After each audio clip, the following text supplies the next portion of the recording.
अच्छा, फिर नाम रखने में एक एहतियात भी है कि मिसाल के तौर पे अगर कोई नाम अपने बच्चे का अब्दुर्रहमान रखता है या अब्दुर्रहीम रखता है, तो फिर चाहिए कि उस बच्चे का जब भी पुकारा जाए उस बच्चे को, तो उसका पूरा नाम लेकर पुकारा जाए। अब्दुर्रहमान इस तरह बोला जाए, यूँ ना बोला जाए कि रहमान रहीम, इस तरह ना कहा जाए, बल्कि पूरा नाम उसका पुकारा जाए, क्योंकि रहमान और रहीम ये अल्लाह पाक के सिफाती नामों में से हैं।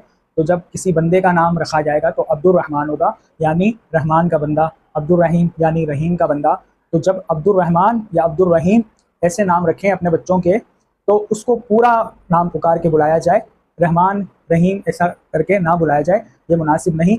और बाज़ लोग क्या करते हैं कि नाम अब्दुर्रहमान होता है, फिर उसको शॉर्ट कर देते हैं रहमान, रहमान कर देते हैं, यहाँ तक कि ये देखा है कि मानी, फिर मानी कर देते हैं। तो इस तरह ना करना चाहिए। अब्दुर्रहमान बहुत खूबसूरत नाम है, बहुत अच्छा नाम है।